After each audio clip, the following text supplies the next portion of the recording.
Hello and welcome back to my channel. Welcome back to माँ काली tarot Anirban YouTube channel. और मैं इस time पे लेके आया हूँ आपके पर्सन के एनर्जी। वो इस टाइम पे क्या सोच रहे हो, क्या चल रहा है उनके माइंड में। Let's see. ये सबके लिए एप्लीकेबल है। ये past person, present person, secret crush, no contact, सबके लिए एप्लीकेबल है। अगर आप ये रीडिंग देख रहे हो, मतलब यूनिवर्स आपको ये रीडिंग दिखा रहे हैं, सो ओपन माइंड से देखिए। हो सकता है कि ये रीडिंग आपके साथ रेजोनेट करे, नहीं भी कर सकता है, क्योंकि ये एक साइन है। और मैं पूरा दिन इसीलिए वीडियो अपलोड करता हूं ताकि आप लोगों को पता चले कि आपका इंट्यूशन सही जा रहा है कि नहीं। ये एक एडवाइस है, ये एक गाइडेंस है। इसको प्रेडिक्शंस के तरीके से मत लीजिए। रैदर इस रीडिंग से अपना इंट्यूशंस को मिला के देखिए कि क्या आपके इंट्यूशंस भी सेम चीज कह रहा है। अगर कह रहा है, मतलब आप सही पथ पे। Let's get started. मैं प्राइवेट रीडिंग नहीं करता हूं और मैं कभी भी आपको कांटेक्ट नहीं करूंगा पर्सनल रीडिंग के लिए। ये सब स्कैमर्स के काम है। तो स्कैमर्स एंड फेक प्रोफाइल से बचिए, क्योंकि मेरा यूट्यूब के सिवा और कहीं पे भी कोई अकाउंट नहीं है। Let's get started. आपके पर्सन के माइंड में क्या चल रहा है। ओके, फर्स्ट है डेविल। ओके, सो मुझे बाद में एक्सप्लेन करूंगा।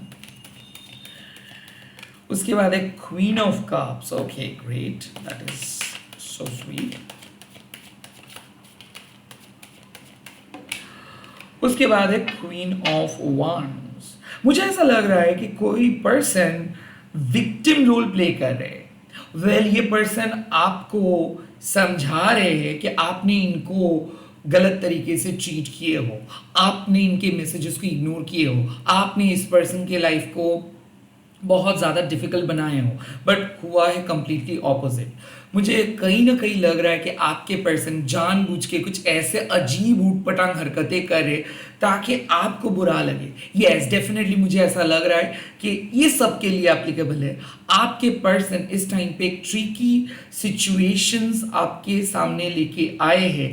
हो सकता है उनके ईगो, उनके लास्ट, उनके अहंकार आज उनको इस तरीके का काम करने के लिए मजबूर कर रहे हैं।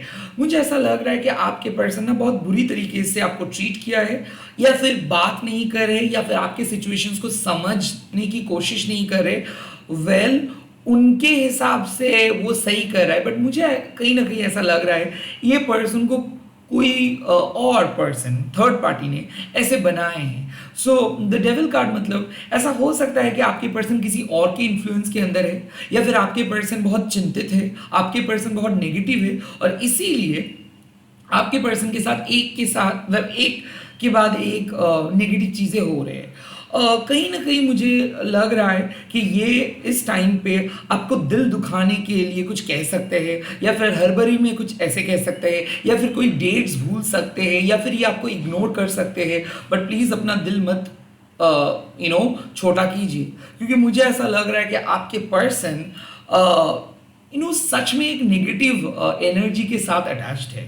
तो अवॉइड आर्ग्यूमेंट्स और अवॉइड डिफिकल्ट फाइट्स। मतलब ऐसा है कि कोई वर्बल फाइट्स हो सकता है। ऐसा हो सकता है कि आपके पर्सन जानबूझ के आपको एलिगेशंस दे सकते हैं। वेल, क्वीन ऑफ वॉन्ड्स साफ सिग्निफाई करते हैं कि कहीं ना कहीं ये जो नेगेटिव एनर्जी है, ये नेगेटिव एनर्जी फेड हो जाएंगे, या फिर ये नेगेटिव एनर्जी आप जितना प्रे करोगे उतना जल्दी फेड हो जाएंगे। सो कंप्लीटली आपके हाथ में एनर्जी है। सो मतलब क्या है कि ट्विन फ्लेम में हम सभी लोग जानते हैं कि जो आप सोचते हो वो भी सोचते हैं। तो मुझे ऐसा लग रहा है कि उनके नेगेटिव एनर्जी काइंड ऑफ आप कंज्यूम कर रहे हो, और ये चैनलाइज इसीलिए हो रहा है क्योंकि आप लोग ट्विन हो।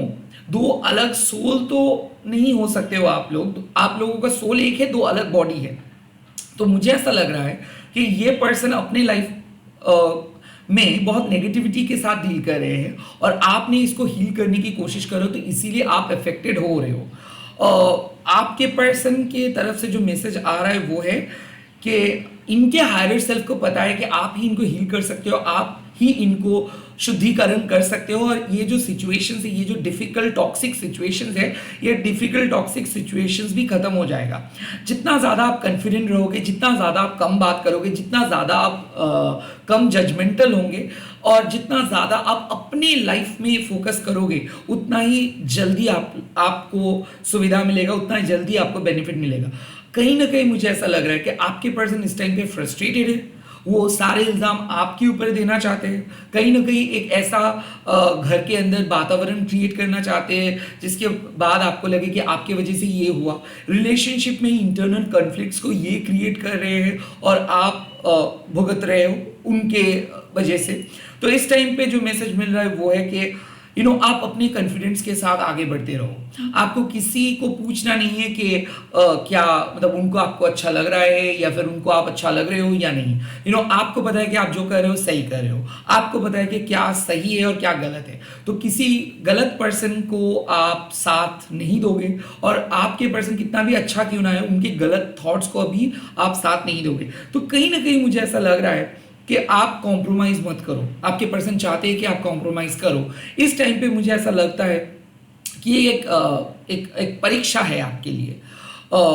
आपके पर्सन फिजिकली इंटीमेट होने के लिए शायद आपको बोलेंगे या फिर मिलने के लिए आपको बोलेंगे या फिर आपको अपने धर्म से भटकाने के लिए कुछ करेंगे। तो इस टाइम पे जो आदेश आपको मिल रहा है कि अंडर एनी सर्कमस्टेंसेस अपने उसूलों के खिलाफ मत जाओ। जो आप मान रहे हो, जो आप मान के चलते हो, जो आप कंसिडर करते हो अपने खुद के धर्म, वही चीज़ को फॉलो करते जाओ। सामने वाले पर्सन या फिर आपके जो पर्सन है वो आपके सामने खुद आके सॉरी बोलेंगे। आपको भागना नहीं है, आपको किसी के करीब जाना नहीं है या फिर आपको गलत कदम नहीं उठाना है। रैदर आपको अपने धर्म को फॉलो करते जाना है। जो आपके साथ दूर चले गए हैं वो खुद आके सॉरी बोलेंगे, वो खुद आके अपना गलती मानेंगे। लेट्स सी इस टाइम पे आपके पर्सन के नेक्स्ट एक्शन क्या हो सकता है। Let's see 5 of shorts. मुझे ऐसा लग रहा है कि ये ब्लेम गेम खेलेंगे, जैसे कि इनके लाइफ में सारे प्रॉब्लम्स की वजह आप हो और जैसे कि इनके सबसे बड़े शत्रु आप हो। मुझे ऐसा लग रहा है कि 5 ऑफ शॉर्ट्स मतलब कि अगर आप इस पर्सन के साथ बात करने की कोशिश करोगे तो ये आर्ग्यू करके बात को बिगाड़ देंगे। तो बेटर यही होगा कि कुछ चीज़ को ना काइंड ऑफ कुछ दिन के लिए, कुछ पल के लिए छोड़ देना है। आपके पर्सन के मूड एकदम खफा है, वो गुस्से में है, तो वो उसको अगर आप कुछ समझाने की कोशिश करेंगे तो वो समझेंगे नहीं, ऊपर से वो गुस्सा और करेंगे और वो गुस्से का इल्ज़ाम आपको देंगे। मुझे ऐसा लग रहा है कि ये जीतना चाहते हैं, कहीं ना कहीं ये आपको विक्टिम प्रूव करना चाहते हैं। कहीं ना कहीं इनको ऐसा लगता है कि ये सही है, आप गलत हो।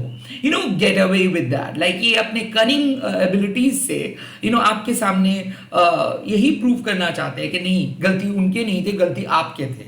नहीं, वो जो भी काम किए हैं वो सही किए हैं, आपकी वजह से उनको सफ़र करना पड़ा है। मुझे ऐसा लग रहा है ना, एक कॉम्प्रोमाइजिंग एनर्जी। इनको खुद के मिस्टेक्स पता है बट वो स्वीकार नहीं कर रहे हैं। ये हमेशा जो जो इल्ज़ाम है वो आपके ऊपर देने की कोशिश करेंगे। तो 5 ऑफ शॉर्ट्स मतलब आपके पर्सन कुछ हर्श वर्ड्स बोलने के लिए आ सकते हैं। बेटर है कि आप उसके कॉल को मत उठाओ, बेटर है कि आप उसको अवॉइड करो, बेटर है कि उसके बातों को रिप्लाई मत दो, चैट्स का भी रिप्लाई मत दो। कहीं ना कहीं कुछ टाइम है कि आपको डिटैच रहना है अगर आप सच में चाहते हो कि आप दोनों के बीच का जो एनर्जी है वो सही रहे।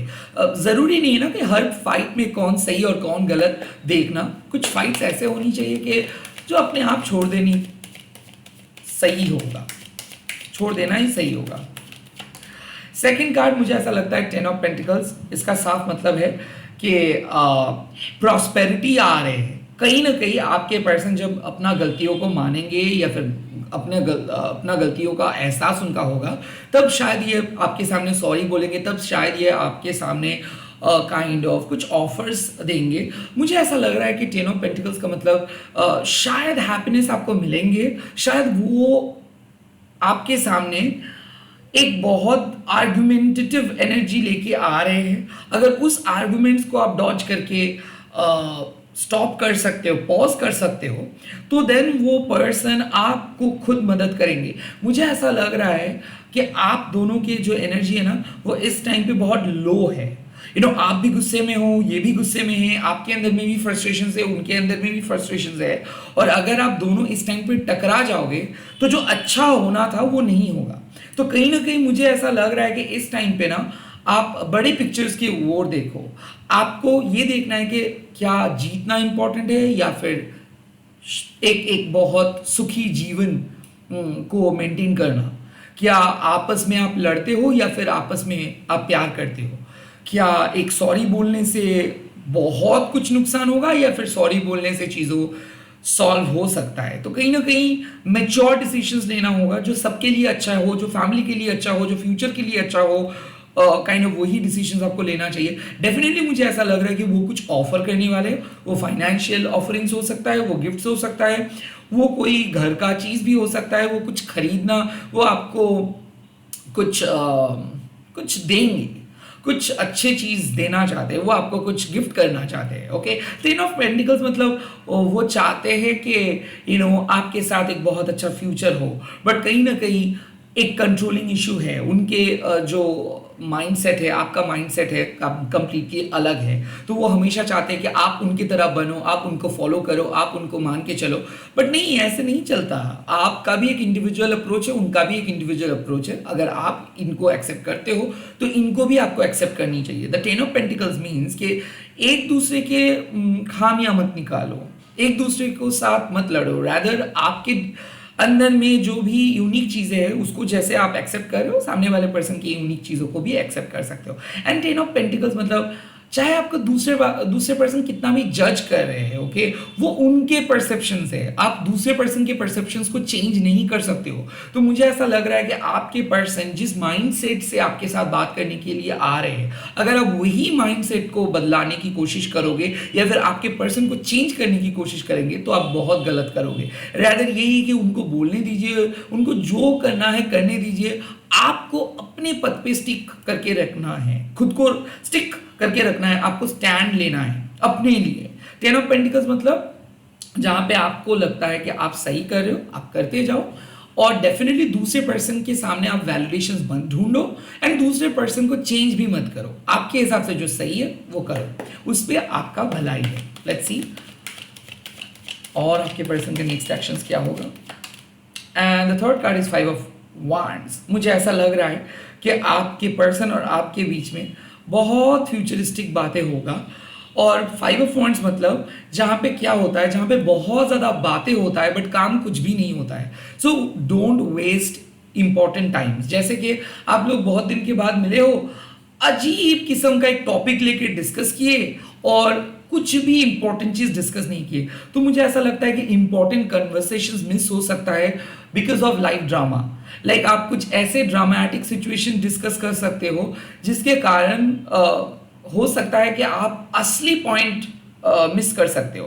तो आपके पर्सन बहुत कन्फ्लिक्टेड है, वो पर्सन के दिमाग में बहुत कुछ चल रहा है और वो पर्सन आपके सामने आ रहे हैं कोई सलाह मांगने के लिए, और इस टाइम पे आपके पर्सन आपको डिफरेंट तरीके से भटका सकते हैं, और आपको गुस्सा दिला सकते हैं, आपको काइंड ऑफ रॉन्ग वे में मोटिवेट कर सकते हैं या फिर रॉन्ग पथ पे लीड कर सकते हैं। प्लीज इस टाइम पे आप कंपटीशन मत करो, इस टाइम पे आप कंपेयर मत करो, इस टाइम पे आप किसके पक्ष आप लेंगे ये सब मत सोचो। रैदर आप सोचिए कि जितना ज़्यादा हो सके इंपॉर्टेंट चीज़ करें, जितना ज़्यादा हो सके असली काम करें, लाइक जिसके लिए आप लोग मीट किए हो उसके बारे में बात करें, और जितना कम हो सके बाहर की तरफ आप देखें, जितना कम हो सके बाहर के लोगों से आप मत बात करें। क्योंकि मुझे ऐसा लगता है कि बहुत सारे ऐसे चीज़ें हैं जो आप दोनों के बीच में हैं, और जो चीज़ें आप दोनों को एक नहीं होने दे रहे हैं। ये हो सकता है कि दोस्तों के पॉलिटिक्स, ये हो सकता है कि परिवार के पॉलिटिक्स, ये हो सकता है कि एनर्जी, नेगेटिव एनर्जी। सो मुझे ऐसा लग रहा है कि गुस्सा, अहंकार, प्रॉफिट लॉस, ये सब हटा के अगर आप एक दूसरे को एक्सेप्ट करते हो, एक दूसरे के साथ रहने की बात करते हो, आपस में रहने के लिए वादा करते हो, वो ज़्यादा मीनिंगफुल होगा। बिकॉज मुझे ऐसा लग रहा है कि आपके पर्सन आपके साथ आज डिफरेंट चीज़ों को लेके झगड़ा कर सकता है, वो अपने पावर दिखा सकता है, अपना पावर शो कर सकता है। बेटर यही होगा कि आप उनके साथ मत लड़ो, आप उनके साथ भेदभाव में मत जाओ, आप उनके साथ रहने का वादा करो, आप उनके साथ सपोर्ट करने का वादा करो, और आप उनको दिखाओ कि आप उनके अगेंस्ट में नहीं हो, रैदर आप भी उनको मदद करना चाहते हो। लेट्स सी इस टाइम पे आप दोनों के लिए क्या एडवाइस आ रहा है। ये सिंगल कार्ड है और मैं देख लूंगा कि क्या एडवाइस यूनिवर्स इस टाइम पे दे रहे हैं। और the advice is the emperor. Yes, अपना बॉस आप खुद बनो। मुझे ऐसा लग रहा है कि आप और आपके पर्सन बहुत ज़्यादा नेगेटिव हो रहे हो। ऐसे नेगेटिव होने का कोई ज़रूरत नहीं है। काइंड ऑफ डिसिप्लिन की ज़रूरत है। आप अपने लाइफ में अगर डिसिप्लिन ले आ सकते हो, अगर आप अपने स्पिरिचुअल इंटेलिजेंस के साथ, कंसिस्टेंसी के साथ आगे बढ़ सकते हो, तो आपको सभी लोग फॉलो करेंगे। सो बेटर यही है। द एम्परर का कार्ड मतलब आपको काइंड पर्सन बनना है, आपको लोगों को चेंज करना नहीं है, रैदर खुद के अंदर वो चेंजेस को लेके आना है। रिलेशनशिप एक स्ट्रॉन्ग फेज से गुजर रहे हैं, रिलेशनशिप और स्ट्रॉन्गर हो जा रहे हैं, रिलेशनशिप में कमिटमेंट आ रहा है। जब भी कोई रिलेशनशिप में कमिटमेंट आ जाता है तब भी रिलेशनशिप बोरिंग हो जा रहे हैं। तो कहीं ना कहीं मैच्योर अप्रोच लेना होगा। हर चीज़ के लिए ब्रेकअप का बात आपको सोचना नहीं है, और एवरी टाइम नेगेटिव भी आपको सोचना नहीं है। कुछ समय ऐसा होता है जहाँ पे आपको खुद एक्शन लेना पड़ता है, डिसीजंस लेना पड़ता है, रिस्पॉन्सिबिलिटी अपने कंधों के ऊपर लेना पड़ता है, और वो लेना सही है। कहीं ना कहीं इस टाइम पे आपको बोला जा रहा है आप आपके पर्सन के ऊपर डिपेंडेंट मत रहो, रैदर आप अपने साथ चलो, आप खुद को फोकस करो। आप अकेले काफ़ी हो, आप खुद को आगे लेके जा सकते हो, आप खुद को सेव कर सकते हो, आपको किसी और पर्सन की ज़रूरत नहीं है। सो रिलेशनशिप में आप जा रहे हो आपके ज़रूरत के लिए नहीं, रिलेशनशिप में आप जा रहे हो लाइफ को और बेटर बनाने के लिए। कहीं ना कहीं मुझे ऐसा लग रहा है कि द एम्परर का कार्ड मतलब आप खुद के बॉस हो, और आपको पता है कि कहाँ पे आपको क्या करना है और कहाँ पे आपको रोकना है। तो कहीं ना कहीं इस टाइम पे आपके पर्सन कुछ भी बोल सकता है, वो उनका मन है, बट कंट्रोल आपके हाथ में है। आपको पता है कि क्या सही है और क्या गलत है। तो अगर आप अपने लाइफ के डिसिप्लिन को मेंटेन करते हुए कंसिस्टेंटली आप अपने धर्म को पालन करोगे, तो यहाँ पे आप बेनिफिटेड रहोगे। मुझे ऐसा लगता है कि आप एक अथॉरिटी हो, ये भूलो मत कि आप कौन हो। किसी के लिए आपको सैक्रिफाइस नहीं करना पड़ेगा, किसी के लिए आपको कुछ डिफरेंट पथ को अप्लाई नहीं करना पड़ेगा। जस्ट याद रखिए कि आप खुद कौन हो। आपको हर टाइम पे ये सोचना है कि आप एक्चुअल में कौन हो। सो तब जाके क्या होगा, एक हाई सेल्फ एस्टीम के साथ आप काम को करोगे। दूसरे लोग क्या कर रहे हैं ये आप कॉपी नहीं करोगे, रैदर आपके सोल क्या बोल रहे हैं वही आप सुनोगे और वही आप करोगे। आई थिंक एक रिलेशनशिप में एक डिफिकल्ट फेज शायद क्रिएट हो सकता है, बट उस फेज को आप बहुत अच्छे तरीके से हैंडल करोगे। That's what the guidance is. And इस टाइम पे आपको बोला जा रहा है कि बच्चों जैसे डिसीजन मत लो, मैच्योरली चीज़ों को हैंडल करो, और अपने अंदर के फ्रस्ट्रेशंस अपने अंदर रखो। दूसरे पर्सन के डिफरेंशिएशंस जो है उसको एक्सेप्ट करो, एंड डेफिनेटली शांत स्वभाव में चीज़ों को सॉल्व करो। इमीडिएट एक्शंस नहीं लेना है, रैदर मैच्योर एक्शंस लेना है। जहाँ पे जो बोलना है वही बात आपको बोलना होगा। That is it. And I think कि ये आपके लिए काफ़ी है। आई थिंक आप लोगों के लिए ये गाइडेंस हेल्पफुल रहेगा। सो अगर आप ये रीडिंग पसंद किए हो तो प्लीज़ कमेंट सेक्शंस पे लिख दीजिएगा डिवाइन फाइंड लव, एंड इस वीडियो को आप शेयर कीजिएगा हैशटैग देके महाकाली टैरोट अनिर्बाण, एंड आप चैनल को सब्सक्राइब कीजिए please. Thank you so much. ऐसे ही सपोर्ट करते रहिए, ऐसे ही प्यार करते रहिए। मैं बहुत जल्दी मिल रहा हूँ और नए नए वीडियोज़ के साथ। मल्टीपल वीडियोज़ अपलोड करता हूँ, तो अगर नोटिफिकेशंस नहीं भी आ रहा है तो प्लीज़ आप एक बार रेगुलर इंटरवल पे चैनल पे आके देख लीजिएगा। जब भी आपका इंट्यूशंस कहे तब भी आप मेरे चैनल पे आके चेक कर सकते हो। इसीलिए मैं पूरे दिन मल्टीपल वीडियोज़ अपलोड करता हूँ। और एक चीज़ कि ज़रूरी नहीं है कि ये वीडियो और नेक्स्ट वीडियो एक सेकेंड पार्ट थर्ड पार्ट है, नो, ये एक कंप्लीटली डिफरेंट एनर्जी है। सेकेंड वीडियो और जो भी अलग अलग वीडियोस आएंगे वो कंप्लीटली डिफरेंट एनर्जी के ऊपर बेस्ड होगा। सो ऐसे ही फॉलो करते रहिए। Bye bye, take care. मैं मिलूंगा बहुत जल्दी।